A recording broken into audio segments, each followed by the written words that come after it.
George, shall I put my program hat on? Okay, I have my program hat on, and I'm so pleased to introduce our sheriff, John Sickler.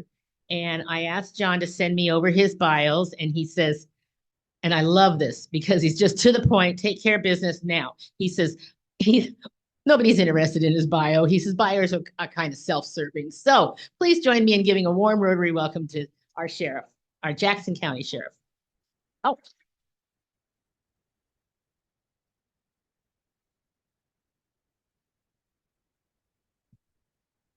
All right. Well, I'm Sheriff Nate Sickler. Middle name's John, though, so that's fair. sorry. That's okay. No, Damn. no, you're okay. You did perfect. Yeah, I'm not a big fan of bios, but I have been the sheriff. This is my ninth year, very proudly serving as the Jackson County Sheriff. It's been a great ride, and it's an honor to be before you today and to serve this community each day. Law enforcement total, I started in 98 as a reserve and have been going strong since. So a lot of experience. You want to there we go. All right. So today what I want to do is just kind of give you a brief overview of what's going on in our criminal justice system. I feel like um, not everyone is always in touch with what's going on as far as behind the scenes. And there's a busy criminal justice system in Jackson County. If you do work in the criminal justice system or have, this may be old hat to you, but yeah, we'll go through it. So currently, one of the things that's kind of plaguing our criminal justice system is a lack of public defenders. So when somebody's arrested, accused of a crime, if they cannot afford to represent themselves, you've all seen these things on TV. You know, if you can't afford an attorney, one will be appointed to represent you, part of the Miranda warning. Um, you know, you're afforded that right. And in our county right now, we don't have enough attorneys to represent all of the defendants who have been accused of crimes. So what does that mean? Well, we have about 759 individuals who have been accused of crimes, represent over 900 cases that are kind of sitting in limbo. I'll call it legal limbo, waiting for an attorney to be assigned so the case can be adjudicated. This causes some other issues, and I bring this up because in some cases, there are victims to these crimes. Most of the serious crimes are getting addressed, which is great. So most of these are going to be misdemeanor cases, lower level cases, but nonetheless, they do sit in this kind of purgatory limbo, and they're not addressed, and it does kind of skew some of the other numbers that we're going to talk about today. There is a federal court ruling. I was personally sued, even though I have nothing to do with this, in federal court by federal defense attorneys. It was me and another sheriff. But basically, the ruling said if somebody does not have an attorney, they cannot sit in jail for more than 7 days. So if we don't get an attorney within 7 days, we have to kick them out. So it does impact some decisions that are being made by either judges or prosecutors or our jail or all the other things combined, having to take these factors into account of who stays in jail and who goes. Now, Jackson County, for many years, as you know, has struggled with jail space, or maybe you don't know if you're new to the area. So welcome. But if we've had, I would say, well over a decade of inadequate jail space.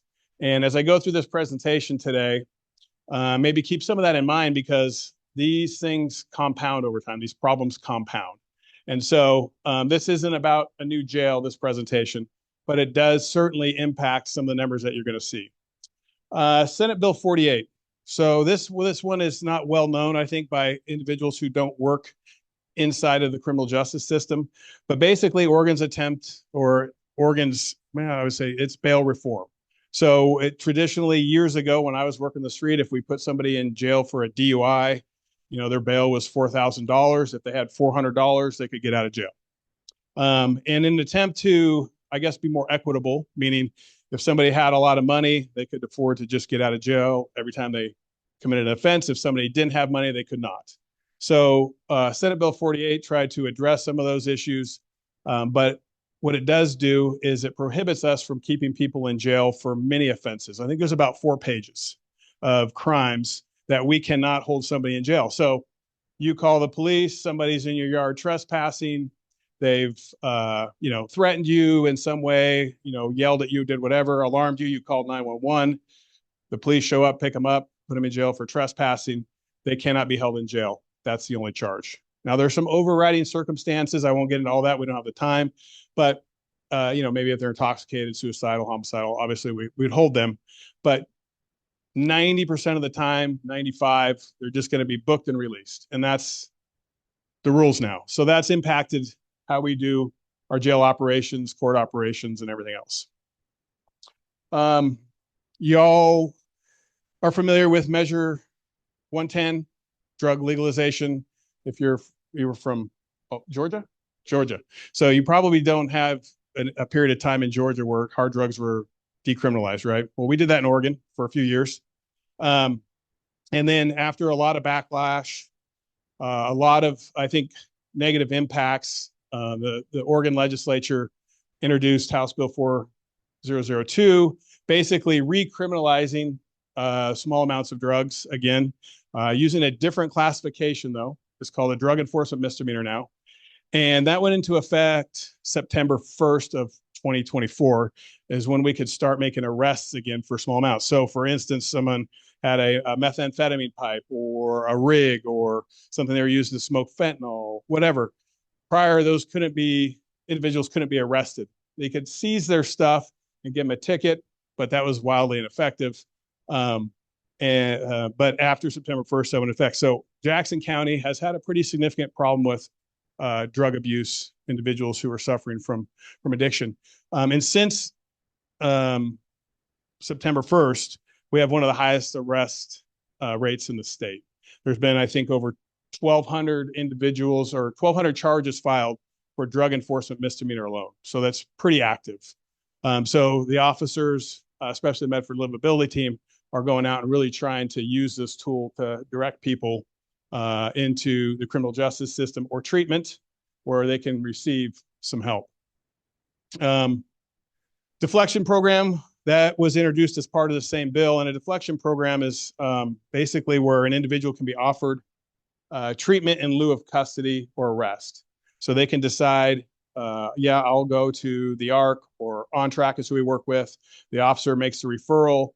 Then they have 30 to 60 days, depending on the circumstances, to complete a series of engagements with the provider. And if they do that, then their charges would be deflected and basically be as if they never occurred. So we've had about 100 folks enrolled in deflection, and about 47 have completed successfully. So a little under 50%, but that's still a lot better than just treatment alone. I think just success in the first time in treatment is far less than that. So it's okay. And then when you consider the other issues we're plagued with a lack of attorneys and other things, it's not a bad idea if somebody's willing to accept help and turn their life around. And deflection is ongoing and expanding, and it's evolving. And eventually we're hopefully to have referrals and maybe even out of our jail. Okay, in our jail, again, jail being too small, we certainly don't have the space we need. But with that being said, we're doing as much as we can. So we've implemented some medication-assisted treatment programs, specifically around opioid use disorder. Fentanyl is the second most prevalent drug in Jackson County, methamphetamine being the first as far as what people are arrested for. And so the MOUD program has been very successful in a short time. We started that in around March. We had 100 or so, I think 92 people have been admitted into this program inside of our jail. So it's a great segue when you're in custody to have some time to maybe sober up a little bit and then make a decision if you want to engage with into treatment and then continue with a treatment provider outside of our jail. We're one of the first jails in Oregon, and I think in the nation, to actually have the ability to have a provider in there to prescribe methadone for fentanyl treatment, which is one of the best ways to treat addiction with fentanyl. We have a jail release resource program in our jail. Basically, when somebody's leaving custody, they work with what we call like a transition care coordinator. That person will interview them, do an assessment, find out what their needs are, and then do their best to link them up with services outside of our jail, whether that's treatment, mental health services, employment resources, organ health plan, whatever it is. they do their best to try to get these individuals lined up with services that they need. And I think this is great because, you know, our job in law enforcement isn't just to try to arrest our way out of a problem, but to do the things that we can do within our facilities to help people not come back to jail, right? Overall, our system's burdened, so one less person out there offending it matters. And over time, hopefully we can reduce the number of people that need to come to jail. Some of the reasons for some of these other programs we have in our jail, like peers. So we bring in 3 different peer networks, and I don't know if everyone's familiar with peer services, but basically people with lived experience who have, you know, went down a path, have kind of reformed, you know, changed their lives around and now want to help or give back to the communities. They come in and talk to these folks in custody, the adults in custody, and basically kind of try to mentor them into a better place. So that works really well. And the reason being, these 400 and plus individuals asked, 71% admitted to recent or current drug use. And that's just a self-disclosure. So the numbers are probably actually a little higher. Because anyways, so a lot of drug abuse and a lot of addiction inside our jails. Again, space, these programs could expand with funding and space, but in our jail, we just don't really have a lot of adequate treatment space, classrooms for other programs and whatnot. So overdoses have been a fairly big deal. When Measure 110 went into effect, I think it's real easy to blame 110 for everything. It's partially to blame. Fentanyl came about the same time that Measure 110 went into effect, and the same time we were coming out of a pandemic. So you had your treatment providers that had scaled way back. Some of the communal spaces weren't available. In-person visits weren't available for a period of time with counselors. Then fentanyl comes across the country in a tidal wave, and then we decriminalize basically the drugs. And so there's no checks and balances anywhere, and there's no services. So in 2021, we saw a significant spike in overdoses. We went from 41 the previous year, and even the year before that, we were at 16 overdose deaths to 89, and we hit a high of 120 in 2023. So overdoses have been pretty prevalent, and those numbers would be a lot higher if it wasn't for our Narcan and some of the life-saving efforts by our community members, law enforcement, EMS, are deploying Narcan daily, sometimes multiple times daily. And like the city of Medford, the officers are getting to scenes and deploying Narcan and saving lives. So these numbers don't even really capture the scope of the problem. As you can see, we're tailored back in 2024 a little bit. That number's going down. I'm hoping that trend continues, but we'll see. Lodgings in our jail. You can see that the pandemic provided kind of a reset. In 2019, we had over 13,000 lodgings. That's either bookings through the back door or people that had to come in as a court referral. So when someone goes to court, the judge says go in and book in, they have to come over to the jail. And then, of course, in 2020, things slowed down all through the criminal justice system. Our lodgings dropped way off. And then you can see a pretty steady uptick since then, with last year being pretty high and getting up near the numbers of pre-pandemic. Our jail is very busy. We have 346 beds in our jail. Our daily capacity that we can actually use of those beds is about 285 to 300. And our average daily population is like 340. So we're exceeding our bed usage by about 40 beds a day on average. You can see warrants, same kind of trend, fell in 2019. We made some really good progress. And when I say warrants, people or fail to appear, that's a pretty significant problem in our county, still is. But we did make some progress before the pandemic. And then you can see that warrants kind of spiked back up post-pandemic, and now we're kind of working our way back down. Again, go back to the first statement. There's a lot of cases that are kind of in limbo without attorneys, and that could skew these numbers again. But we're still working hard through different programs. Medford has a pretty active muni court that's really addressed this and has been using some of our jail beds in a really efficient way. So that's helped. But yeah, we're still working hard to try to knock these numbers down. When we have those high numbers of warrants and fail to appear, they really tax the criminal justice system. And there's a judge here and a retired judge. And I know Judge Mejia was not a fan of the FTAs in his day. I think, isn't that safe to say, Judge? um, you can see over the last few years, crime is trending down in the county jurisdiction. And I actually have Medford, Central Point, Ashland stats, and they're all similar. So things are trending down slightly. But you saw lodgings are up. So, it's an interesting thing. You'd think lodgings would go down if crime was down, but I don't know that it's always a correlation. And obviously, we're going to have to wait to see several years of data to see what programs are having an effect and not having an effect. But some of our serious offenses were down. I know back, to give you an idea, in 2021, I think we had 15 or 16 homicides in the county. And last year, I think we had 4 or 5. So those numbers are going down. And this year we had a rash. We had about 3 or 4 in about a week and a half period. There was a couple in Medford. We had some in the county, but that was like the first ones I think we had this year. So interesting. And summer's always busier as well. You see some of our thefts, burglaries, vandalisms, forgeries going down as well. So that's good news. The category that's up, drug laws, it makes sense. We recriminalize drugs. We've had, 1,100 arrests in Jackson County as a county overall since last year, so last 10 months. So those numbers across all the agencies have gone up as well. Medford being the biggest user of the DEM charge. Crimes against society. So these are your DUI, your DOCs, and your trespasses down. And this is similar with Ashland, Medford, and Central Point as well.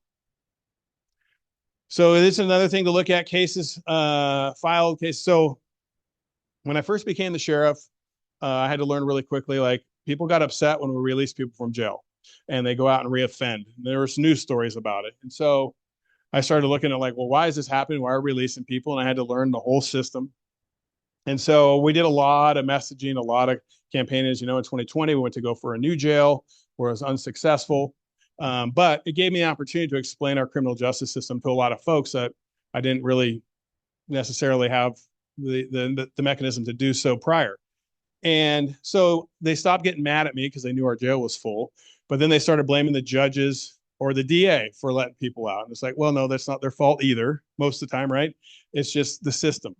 And you can see our DA's office. Those are trends lines. So this stat is provided by Patrick Green, our DA, who's, he's very tough on crime, in my opinion. Thus far, he's been there not very long. But you can see Measure 11 cases. Those are our cases in the county that they've filed, has stayed fairly consistent across the years, with 19 being kind of a low, 16 being a high, and then kind of creeping back up to 22. So but fairly consistent. And then you can see over time, misdemeanor cases are spiking up. For filed felony cases are down. And there's a couple reasons for that, but they're still a very busy office. And you say, well, how busy? Well, when you look at other counties by capita, so when you look at felony filings for our district attorney's office, it's 134% higher than Lane County. And then the number goes down across all the others. And these are the other 6 large counties other than us. We're the 6th largest county in the state. And Deschutes is just slightly smaller than us. All the rest are bigger there. But per capita, our DA's office is very busy. And might they do this with not nearly as many employees as these other offices have. So they're doing their part. This is interesting. So when somebody is convicted of a crime and they're sentenced by the judge, so they go under the supervisory authority of community justice, and then they're supervised. So whether they get jail time and probation or just straight probation or whatever it is, they're under the supervision authority of community justice, and then they have to monitor these folks, help them throughout their sentence, basically, whatever that could be. So you look in 2020, we had 23, almost 2,400 people on supervision. Now this is a snapshot of one day in the year, but you can see it's fairly consistent. And then high risk offenders. So a high risk offender means somebody likely to recidivate based on their environmental factors or criminal history, some of the other things that, do they have resources? Do they have a house to live in? Their friends, all those things go into this. And it's a statewide metric, right? And so we had in 2020, we had the second highest behind Multnomah County of high risk offenders. High risk offenders typically need more supervision, more jail time, as far as like to correct their behavior. And I truly believe it's a symptom of not having enough jail space and us not addressing problems early on in their criminal cycles. But you can see we had over the years, we dipped down in 2021. It was right in the middle of the pandemic, and I didn't get the numbers because nobody cared. We weren't doing anything publicly with this stuff. But you can see we're back up. And when you look at how we compare to other counties right now, so we got, and it's kind of small, but Washington County, which is 600,000 people almost, they have 452 high risk offenders. Jackson County has 530, and this is the beginning of this year. So we have a significantly higher amount of high risk offenders in these other counties, even though we have far less population than some of them. When you look at Deschutes County, which is the closest one to us, they have 166 high risk offenders. And I'm talking, they're only like 10,000 people, 15,000 people smaller than us. And we're at 530 high risk offenders. So a significant issue. And you start diving into those and you look over time, I believe it's partially in part because of one, our geographical area and what goes on here, but also because of our lack of criminal justice resources to address people early in their criminal behavior. We did a survey in 2024 of our public safety folks, and that included DAs, judges, law enforcement officers, and we got 282 responses, which is pretty good. But it was like, what do you guys need as law enforcement officers or judges or district attorneys, community justice workers? What do you believe? Does our criminal justice system have enough resources to address the public safety issues in Jackson County? And 87% said no. Do they believe that the Jackson County Jail is adequately sized for our community? 94% of the professionals working in these fields said no. And then the interesting piece, and we know this is subconscious and consciously, does a lack of jail space impact your decision on how you do your job? Does it make you change how you do things? 66% said yes. And I would argue that even police officers newer to the Valley or starting, which we have a lot, this is just how they're trained to do things, even though maybe someone who comes from a different era would have trained them differently with different resources. So it's the jail has really impacted a lot of things. The other big thing is mental health resources. Law enforcement clearly recognizes that additional mental health resources is a significant need in our county. So I think I made my time just in time, right? Yep. Okay, so I got, 8 minutes for questions? Is that it? Or so? Yes, sir. The what? Can you fund the department on the photocop? The photo radar van?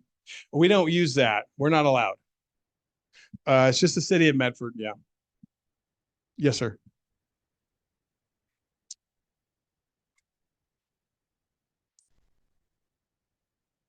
I can repeat it. He asked if we worked with Golden Rule Reentry, which is like a peer service network or another version of how to get people into different choices.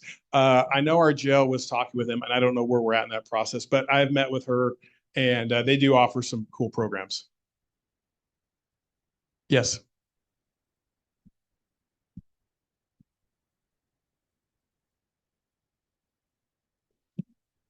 Do you think that will make a difference?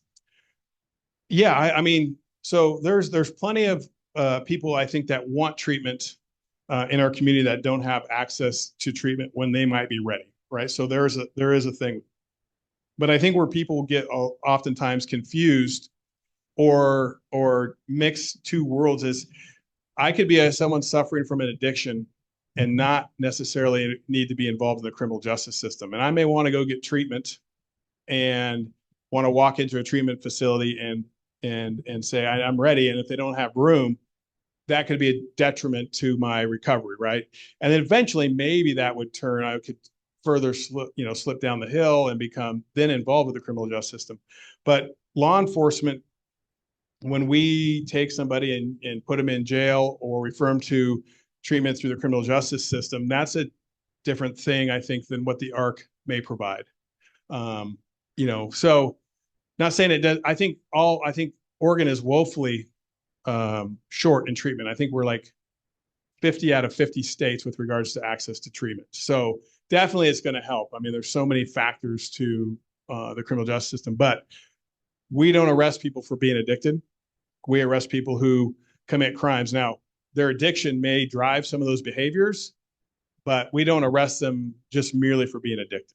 It's usually they're doing other things, much more significant things. And to just give you an idea, interviewing recovering addicts who have been involved in the criminal justice system, they frequently told me when we were on drugs and needing to get our fix or whatever, we would commit 5 to 15 crimes a day.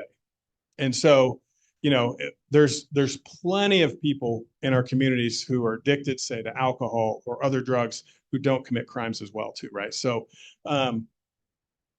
it'll help, but it's not the only answer. You could build 1,000 treatment centers, and the people that we're dealing with at the law enforcement side aren't going to walk in by themselves without a help. I've got a question on rural properties, some of the outlying areas. Do you guys have enough personnel to sufficiently help? Because I hear stories sometimes. Well, significant resource. Yeah. I mean, our county is 2,801 square miles. And, we have a lot of unincorporated or areas that are not in city or patrolled by city police departments. So the short answer is no, we'll never have enough staff to be everywhere all the time. We're staffed fairly well. The money certainly becomes more of a challenge each year. It doesn't go as far. So this year I've lost several FTEs, some of them that worked in those rural areas. FTE is a full-time employee. And so, yeah, it'll become more challenging. Service levels will certainly drop, but the money just doesn't go as far. I get hit with more bills. Like, for instance, jail medical services. It was like 1.2 million, 1.4 last year. This year it's 2.4, 2.6. So I don't get extra money from the county necessarily in addition to what I would have gotten, to pay for that. It has to come out of my budget. Therefore, at the cost of staff, I have to, provide jail medical. Yeah. Go ahead. Hi, thank you, Sheriff Sickler, for your update. Very helpful. I'm curious as to how you're feeling about the possibility of a new jail in the future. Yeah, I always want to be optimistic. We're still always working. And I'm still always going to be a champion of that for as long as I'm the sheriff and even beyond. If it's not done yet, I think it is a vital piece of our community. And it's going to be needed whether or not we pass a bond or a funding measure for it or not. Because at some point, the old building won't be serviceable. I mean, I think there's a shelf life on every single building there is. The county does a great job of taking care of this one, but it was opened when I was 6. And then I was using references to, I think you graduated when I was born. So the jail's been in service for, I know, I was going to bring it up, but then I had to get a bio thing in there, give you a little clues for you detectives on how old I am, right? But yeah, so we'll always champion that. I know the commissioners are looking at different ideas that the Board of Commissioners are, and we're trying to find something that we believe would be palatable by the voters and pass. So, but yes, we're going to work on it. And my hope is sooner than later. I would have done it this year, but that's kind of like I want it to go because I know we need it and I want it to help. But I would say we should know something by the end of this year or early next year if we're going to push something forward. What's the estimated cost of a new jail? That's a lot. So when we went to ballot in 2020, it was 170 million was the ask. And inflation has made that about 290 now, the same facility. I know we should have done it back then. I know. I tried to tell y'all. No, I'm just kidding. Anyways. I know. And now we're going to kick ourselves in the rear end because we could have had it done, open, and we could have been sailing right now and now we need another 100 million just to start the project. Sheriff Sickler, if there's any further questions, you have time to stay afterwards and Yep. answer. Yeah. Thank you for your time, everybody. Before you leave, Sheriff Sickler, we have a children's book that we will donate to the Smart Reading Program in your name. And today's book is Where Are You From? So if you'll please sign the first page of this. And again, thank you very much.